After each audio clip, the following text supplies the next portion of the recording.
India voice, आपकी सोच, आपकी आवाज। नमस्कार, आप देख रहे हैं इंडिया वॉइस और मैं हूं आपके साथ चारुल कौशिक। चलिए करते हैं बुलेटिन की शुरुआत। लखनऊ में महिला आरक्षण बिल को लेकर राजनीतिक हलचल तेज हो गई है। सपा कार्यालय पर महिला आयोग की सदस्यों ने विरोध प्रदर्शन किया। महिला आरक्षण बिल लोकसभा में पारित नहीं हो सका क्योंकि 2/3 बहुमत नहीं मिला। वोटिंग में 298 वोट समर्थन में रहे और 230 वोट विरोध में पड़े। 33% आरक्षण को परिसीमन से जोड़ने को लेकर विवाद भी गहराया। महिला आयोग ने सपा कार्यालय पर पहुंचकर सरकार के खिलाफ नारेबाजी की। प्रदर्शनकारियों ने आरोप लगाया कि सरकार महिलाओं के अधिकारों के साथ खिलवाड़ कर रही है। उन्होंने मांग की कि आरक्षण बिल को दोबारा मजबूत प्रावधानों के साथ पेश किया जाए। इस मुद्दे पर सियासी तनाव बढ़ गया है और विपक्ष लगातार सरकार को घेर रहा है। आने वाले दिनों में इस पर और भी तीखी बहस होने की संभावना जताई जा रही है। मामले को लेकर राज्य भर में चर्चा का माहौल बना हुआ है।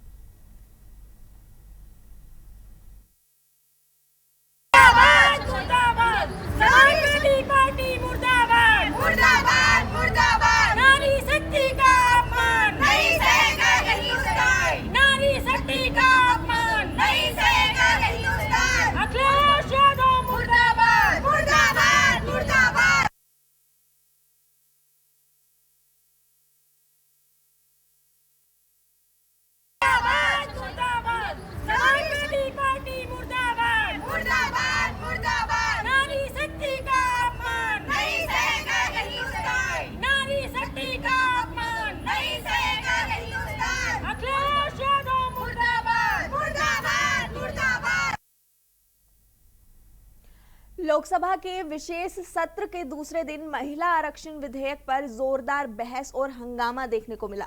नेता प्रतिपक्ष राहुल गांधी ने केंद्र सरकार पर तीखा हमला करते हुए कहा कि यह असली महिला आरक्षण बिल नहीं है, बल्कि बीजेपी की सत्ता में मजबूत करने की रणनीति है। उन्होंने आरोप लगाया कि सरकार इस बिल के जरिए राजनीतिक लाभ लेना चाहती है, न कि महिलाओं को वास्तविक प्रतिनिधित्व देना चाहती है। राहुल गांधी ने यह भी कहा कि उनकी पार्टी ऐसे स्वरूप में इस विधेयक का समर्थन नहीं करेगी और इसे पारित नहीं होने देगी। उनके बयान के बाद सदन में सत्ता पक्ष और विपक्ष के बीच तीखी नोकझोंक हुई। सरकार ने हालांकि बिल को ऐतिहासिक कदम बताया और महिलाओं को सशक्त बनाने की दिशा में महत्वपूर्ण पहल कहा, जिससे बहस और भी तेज हो गई।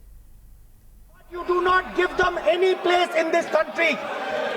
लोकसभा में संसद के विशेष सत्र का दूसरा दिन भी हंगामेदार रहा। महिला आरक्षण से जुड़े संशोधन विधेयकों पर बोलते हुए नेता प्रतिपक्ष राहुल गांधी ने केंद्र सरकार पर जमकर निशाना साधा और कहा कि ये महिला आरक्षण बिल बिल्कुल नहीं है, बल्कि ये बीजेपी की सत्ता पर कब्जा करने की एक कोशिश है। I want to assure my friends, brothers and sisters across the country,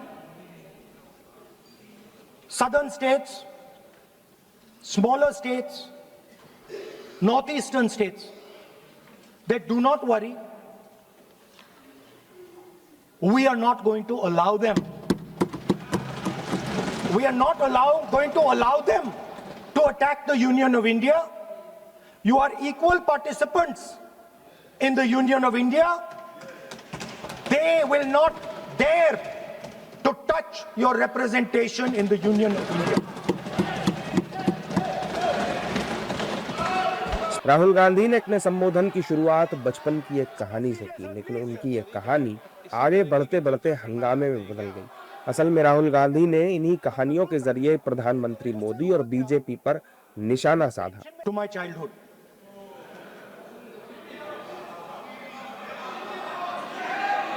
When I was small speaker, sir,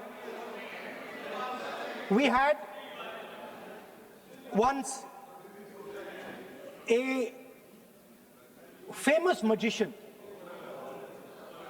who came to do a magic show, and a lot of children went to that show. 300-400 children. I was there, my sister was also there, she's smiling. 300-400 people went to see that show. Fantastic magic show. Rahul ji, आप जादू पूरा उसकी जगह आप bill pay बोल लो, अच्छा रहेगा।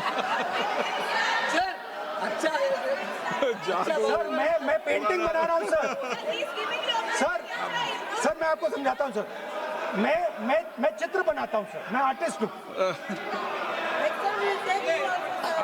मजा लीजिए सर। राहुल गांधी ने कहा कि बीजेपी के दिमाग में असमंजस है। बीजेपी के लोग सोचते हैं कि वो भारत के लोग हैं, भारत की सेना है। आप भारत के लोग नहीं हैं, आप भारत की सेना के पीछे मत छिपिए। राहुल ने अमेरिका इंडिया डील का मुद्दा भी उठाने की कोशिश की, लेकिन स्पीकर ने उन्हें इसकी इजाजत नहीं दी। बाद में राहुल गांधी ने कहा कि हम इस बिल को पारित नहीं होने देंगे। And the confusion is that they think they are the people of India. You are not the people of India. The people of India are something else. They also think that they are the armed forces. You are not the armed forces. The armed forces are something else. You're a political organization. You are not India and you're not the armed forces of India. We are not attacking the people of India. We are not attacking the armed forces of India. We are attacking you. Do not hide behind the people of India or behind the armed forces. So stop hiding like cowards behind the armed forces and behind the people. Come out and talk to us and have a discussion with us. Now what you're attempting is taking away the constitutional right and snatching that from the people of India. We are not going to allow you. You will see we will defeat this bill right here in the next half an hour, 45 minutes. Rahul Gandhi ने यह भी कहा कि महिला आरक्षण का कानून तो 2023 में ही पारित हो चुका है। राहुल गांधी ने आरोप लगाया कि मौजूदा विधेयक देश के चुनावी नक्शे को बदलने की कोशिश है और ये बिल SC, ST और OBC समुदायों के खिलाफ है, साथ ही उनके अधिकार छीनने का प्रयास भी है। उन्होंने कहा कि सरकार डरी हुई है। जो काम उसने असम और जम्मू कश्मीर में किया, वही अब वो पूरे देश में करना चाहती है। महिला आरक्षण विधेयक को लेकर देश की राजनीति में एक बार फिर से तीखी बहस शुरू हो गई है। लोकसभा में इस विधेयक के पेश होने के बाद राजनीतिक बयानबाजी तेज हो गई है। खासकर उत्तर प्रदेश की सियासत में इसका असर देखने को मिला है। समाजवादी पार्टी के प्रमुख अखिलेश यादव और भारतीय जनता पार्टी की नेता स्मृति ईरानी के बीच आरोप प्रत्यारोप का दौर तेज हो गया है। अखिलेश यादव ने बिना नाम लिए सरकार पर तंज कसा, जिसे स्मृति ईरानी ने कड़वे जवाब देते हुए पलटवार किया।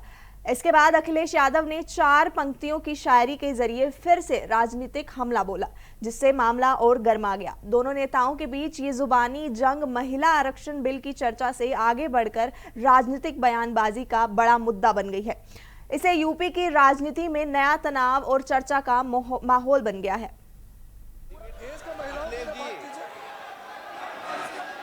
महिला आरक्षण विधेयक को लेकर राजनीति में नई बहस शुरू हो गई है। लोकसभा में गुरुवार को इस विधेयक को पेश किया गया, लेकिन इस पर चर्चा के बीच उत्तर प्रदेश की सियासत गर्मा गई है। समाजवादी पार्टी के मुखिया अखिलेश यादव और बीजेपी की पूर्व सांसद स्मृति ईरानी के बीच आरोप प्रत्यारोप का सिलसिला तेज हो गया।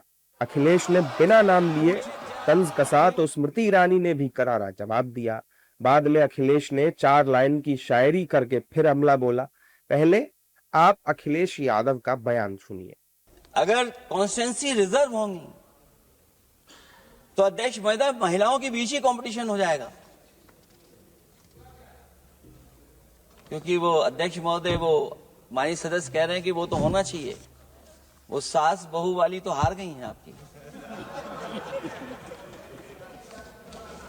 सपा सुप्रीमो के इस तंज पर स्मृति ईरानी की प्रतिक्रिया भी सामने आई। उन्होंने अपने सोशल मीडिया अकाउंट पर लिखा कि सुना है कि आज अखिलेश जी ने संसद में मुझे याद किया। अच्छा है, जिनको राजनीति धरोहर में मिली वो उनको भी याद करते हैं जो अपने दम पर आसमान में सुराख करते हैं। कामकाजी औरत पर वो टिप्पणी करते हैं जिन्होंने जिंदगी में कभी कोई नौकरी नहीं की। सीरियल से हटाकर संसद पर ध्यान लगाएं, महिलाओं के संबल हेतु अहम बिल पास कराएं। इसके बाद अखिलेश यादव ने एक बार फिर पलटवार किया। उन्होंने 4 लाइन की शायरी के जरिए स्मृति ईरानी पर तंज कसा। अखिलेश ने कहा कि हर बात से अगर साजिश की बू आई न होती, यकीन करते लोग अगर बात जुमलाई न होती। दरअसल अगर आवाम से दोस्ती निभाई होती तो इतनी जल्दी विदाई की घड़ी न आई होती। अब उनके बयान पर कांग्रेस ने भी अपनी प्रतिक्रिया दी। कांग्रेस के मुताबिक अखिलेश यादव ने जो कुछ कहा वो अच्छे दिल से कहा है। देखिए, अखिलेश यादव ने जो कुछ कहा वो अच्छे दिल से कहा, अच्छे दिमाग से कहा। और अगर उनकी बात मैं मान लूं कि उन्होंने आसमान में सुराख कर दिया है, तो अगर महिलाएं उनके पद चिन्हों पे चलने लगी तो आसमान में तो बड़े सुराख हो जाएंगे। अपनी इस शायरी में अखिलेश ने स्मृति ईरानी और बीजेपी पर जनता से दूर होने का आरोप लगाया। अब उनकी ये शायरी सोशल मीडिया पर तेजी से वायरल हो रही है। जल्द लौटेंगे एक छोटे से ब्रेक के बाद। देखते रहिए इंडिया वॉइस। ब्रेक के बाद एक बार फिर से आप सभी का स्वागत है। चलिए बढ़ते हैं अगली खबर की ओर। अखिल भारतीय आयुर्विज्ञान संस्थान यानी कि एम्स नई दिल्ली में न्यूरोलॉजी विभाग द्वारा पार्किंसंस जागरूकता विषय पर एक वॉकथॉन का आयोजन किया जा रहा है। इस पहल का उद्देश्य पार्किंसंस रोग के प्रति लोगों में जागरूकता फैलाना और समय पर पहचान के महत्व को समझाना है। All India institute of medical sciences new Delhi के विशेषज्ञों के अनुसार ये बीमारी केवल बुजुर्गों तक सीमित नहीं है, बल्कि युवा वर्ग भी इसकी चपेट में आ सकता है। न्यूरोसर्जरी विभाग के प्रमुख डॉक्टर पी शरद चंद्र ने बताया कि पार्किंसंस रोग को अक्सर बुढ़ापे की स्थिति माना जाता है, लेकिन युवा शुरुआत पार्किंसंस रोग 50 या 60 वर्ष से कम उम्र के लोगों में भी देखा जा रहा है। उन्होंने कहा कि हाल के वर्षों में 30 वर्ष से कम उम्र के मरीजों में भी इसके मामले सामने आ रहे हैं। ये बढ़ती प्रवृत्ति चिंता का विषय है और समय पर जांच व उपचार बेहद जरूरी है। वॉकथॉन का उद्देश्य समाज को इस दिशा में जागरूक करना है। देखिए, पार्किंसंस एक ऐसी बीमारी है जो हम सोचते हैं कि वृद्ध अवस्था में हो सकती है, लेकिन ये जानना ज़रूरी है कि ये यंग एज में भी हो सकती है। इसको हम बोलते हैं यंग ऑनसेट पार्किंसंस डिजीज़, जो 50 या 60 के अंदर भी हो सकती है। आजकल हम देख रहे हैं कि लोगों को 30 साल में भी हो रहा है, 40 साल में भी हो रहा है। इसके बहुत सारे कारण हो सकते हैं और इसमें एक काफ़ी कुछ इग्नोरेंस है, लोगों में वो नॉलेज गैप है, लोगों को इसके बारे में कोई जागरूकता नहीं है, लोगों को पता नहीं है कि पार्किंसंस जैसे बीमारी भी है और ये जानना बहुत ज़रूरी है। तो इस नॉलेज गैप को हम कैसे क्लोज कर सकते हैं? देखिए, हम एम्स में बैठे हैं, अगर ट्रीटमेंट करते रहेंगे, हमें कैसे पता है कि सारे मरीज यहाँ पे आएंगे या जिसको पार्किंसंस की बीमारी है वो जाके सही डॉक्टर को दिखाएंगे? उस कारण के लिए हमें इस तरह की एक जागरूकता दिवस करना ज़रूरी है। और ये जब वॉक फॉर पार्किंसंस हम करते हैं तो इसके ज़रिए लोगों को पता चलता है कि नंबर 1 पार्किंसंस करके इस तरह का बीमारी है, नंबर 2 इसके वजह से लक्षण होते हैं, जिस तरह का हाथ में कंपन आती है या चलने में दिक्कत आती है, अगर इसकी ट्रीटमेंट ना हो तो वो बेड पे गिर जाएंगे। नंबर 3 इसका मेडिकल ट्रीटमेंट 100% अवेलेबल है। 70% केसेस में अगर दवाई देंगे तो ये बिल्कुल ठीक हो जाएगा। 30% केसेस में अगर मेडिसिन से ठीक नहीं हुआ तो आप ऑपरेशन कर सकते हैं। ऑपरेशन के ज़रिए मेन ऑपरेशन है डीप ब्रेन स्टिमुलेशन, जिसके ज़रिए अगेन बीमारी बिल्कुल सही हो सकती है, लोग अपना काम पे बिल्कुल आ सकते हैं। हमने ऐसे मरीजों को देखा है। महाराष्ट्र के नासिक में एक आईटी कंपनी को लेकर लव जिहाद और हिंदू लड़कियों के कथित ब्रेन वॉश व अवैध धर्मांतरण के आरोपों के बाद विवाद खड़ा हो गया है। इसी मुद्दे को लेकर संगम नगरी प्रयागराज में भी विरोध प्रदर्शन देखने को मिला। विश्व हिंदू परिषद और बजरंग दल के कार्यकर्ताओं ने सिविल लाइंस क्षेत्र के सुभाष चौराहे पर जुलूस निकालकर नारेबाजी की और एक पुतला दहन किया। प्रदर्शन के दौरान संगठनों ने आरोप लगाया कि हिंदू बहन बेटियों को निशाना बनाया जा रहा है और समाज को जागरूक होने की जरूरत है। प्रांत मंत्री लालमणि तिवारी ने कहा कि ऐसी घटनाओं के खिलाफ समाज को एकजुट होना चाहिए और प्रशासन से सख्त कार्यवाही की मांग की गई है। प्रयागराज में एक रेस्टोरेंट मामले का भी उल्लेख किया गया है, जहां कार्रवाई के बाद कुछ लोगों को जेल भेजा गया है। प्रदर्शनकारियों ने चेतावनी दी कि भविष्य में ऐसी घटनाओं पर और कड़ा विरोध किया जाएगा। एक कंपनी के अंदर हिंदू लड़कियों के साथ लव जिहाद के नाम पर जबरन उनका धर्म परिवर्तन कराया जा रहा था, उनको गोमांस खिलाया जा रहा था। और ये देश के अंदर जो जिहादी हैं, जो हिंदू विरोधी लोग हैं, ये सदैव हिंदू माँ बहनों के साथ छेड़छाड़, सरकारी जमीनों पर कब्जा, कई प्रकार का इनका जिहाद चल रहा है। उस जिहाद के खिलाफ आज हम सब लोग यहाँ पर एकत्र हुए हैं। आप प्रयागराज में भी अभी देखा होगा कि यहाँ पर भी अटाला के अंदर गोमांस से यहाँ बिरयानी बनाई जा रही थी, गोमांस से यहाँ अन्य पकवान बनाए जा रहे थे, जिसमें हम लोगों ने जान जोखिम में डालकर 4 लोगों को पकड़ा है। तो इनका ये कृत्य पूरे देश के अंदर चल रहा है। इनके ऐसी मानसिकता को अब हम आगे नहीं बढ़ने देंगे। माँ बहनों के सम्मान में आज बजरंग दल सड़कों पर उतरा है। इनको मैं ये पुतला दहन करके ये चुनौती दिए हैं कि अब भविष्य में अगर हिंदू माँ बहनों के साथ किसी भी प्रकार का छेड़छाड़ हुआ या हिंदू माँ बहनों को लव जिहाद के नाम पर उठाया गया तो बजरंग दल सीधी कार्रवाई करेगा। बजरंग दल शांति से नहीं बैठेगा। हम लोगों ने जिहाद का पुतला जलाया है आज। उत्तर प्रदेश के अलीगढ़ के गांधी पार्क थाना क्षेत्र में डीएस डिग्री कॉलेज के सामने स्थित एक बिजली के सामान के गोदाम में आग लग गई। प्रारंभिक जानकारी के अनुसार दूसरी मंजिल पर शॉर्ट सर्किट के कारण आग भड़की, जिसने देखते ही देखते पूरे परिसर को अपनी चपेट में ले लिया। इस घटना में लाखों रुपए का सामान जलकर नष्ट हो गया है। सूचना मिलते ही मुख्य अग्निशमन अधिकारी मुकेश कुमार के अनुसार फायर स्टेशन अधिकारी को 2 फायर टेंडरों के साथ मौके पर पहुंचे हैं। उन्होंने बताया कि पहुंचने पर पाया गया कि आग डीएस कॉलेज के पास स्थित एक 3 मंजिला इमारत में लगी थी, जिसकी पहचान माणिक सिंघल के घर के रूप में हुई है। दमकल कर्मियों ने कड़ी मशक्कत के बाद आग पर काबू पाया, लेकिन तब तक भारी नुकसान हो चुका था। मामले की जांच फिलहाल जारी है और सुरक्षा कारणों की पड़ताल की जा रही है।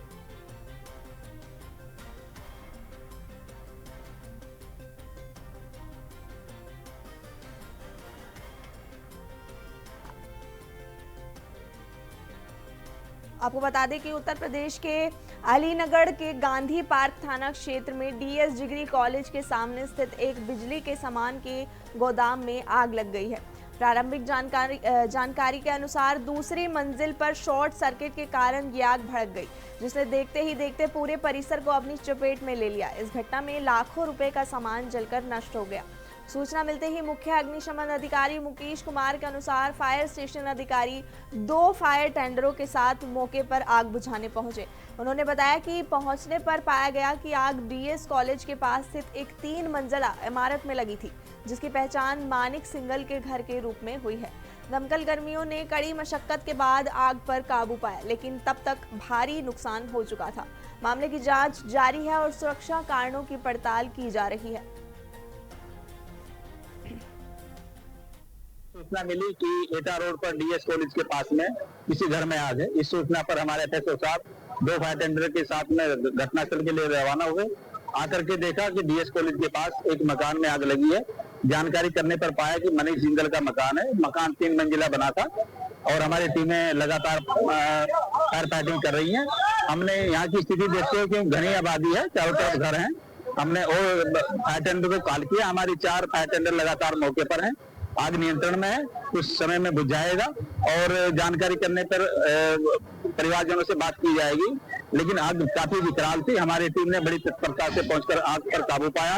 आप लोगों के माध्यम से कहना चाहूंगा कि जीवन बहुत कीमती है, हमें इसकी सुरक्षा खुद करनी है। जो इस तरह के व्यावसायिक संस्थान है उनमें प्रवास करने से बचे, क्योंकि अगर कभी आग रात में लग जाए और किसी को जानकारी ना हो तो लोगों की धुएं में जान जा सकती है। और मैं फिर पुनः अपील करना चाहूंगा, पहले सुरक्षा जीवन की है और सब चीजें बाद में है। और इस आग पर हमारी टीमों ने बड़ी तत्परता से काम किया है और आग लगभग कंट्रोल है। कुछ देर में हम इसको पूर्ण रूप से बुझा देंगे। उनके बारे में, क्योंकि अभी घर के अंदर क्या था, क्या जल रहा था, उसका बारे में जो उसके मालिक है वही बता पाएंगे। आग लेकिन ऐसा लगता है कि लाखों रुपए से नुकसान अधिक हुआ है। सर, आग लगने का कारण हम सभी लोग ये कहते हैं शॉर्ट सर्किट है, लेकिन शॉर्ट सर्किट किस कारण से हुआ है? प्रयागराज में गर्मी के मौसम के दौरान मिट्टी के बर्तनों की मांग तेजी से बढ़ गई है, खासकर नल लगे हुए मिट्टी के घड़ों की, जिन्हें गरीबों का फ्रिज भी कहा जाता है, अधिक बिक्री हो रही है। ये बर्तन सस्ते, स्वास्थ्यवर्धक और बिना बिजली के पानी को प्राकृतिक रूप से ठंडा रखने का काम करते हैं। डॉक्टरों के अनुसार मिट्टी के घड़े में रखा पानी फ्रिज के पानी की तुलना में अधिक लाभकारी होता है। ग्राहक अब पारंपरिक के साथ साथ आधुनिक और डिजाइनर नल वाले घड़े भी पसंद कर रहे हैं। इससे कुम्हारों और स्थानीय विक्रेताओं के व्यवसाय में बढ़ोतरी होती नजर आई है और उनकी आमदनी में सुधार देखा जा रहा है। गर्मी के इस मौसम में ये पारंपरिक उद्योग फिर से एक बार लोकप्रिय होता नजर आ रहा है।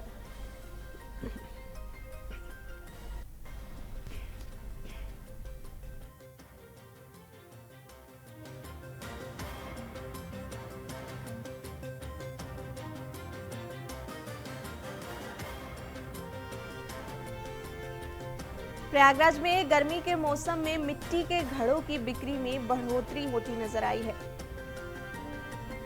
मिट्टी के घड़े यानी जिन्हें लोगों का गर्मी का फ्रीज भी कहा जाता है, खासकर नल लगे हुए मिट्टी के घड़ों की, जिन्हें गरीबों का फ्रिज भी कहा जाता है, अधिक बिक्री होती नजर आ रही है।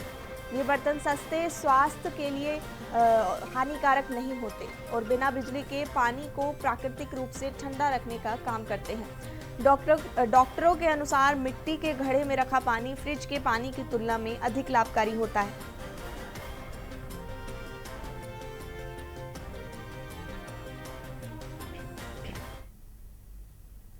फिलहाल के लिए इस बुलेटिन में इतना ही। इसी तरह की तमाम खबरों से जुड़े रहने के लिए देखते रहिए इंडिया वॉइस। तब तक के लिए नमस्कार।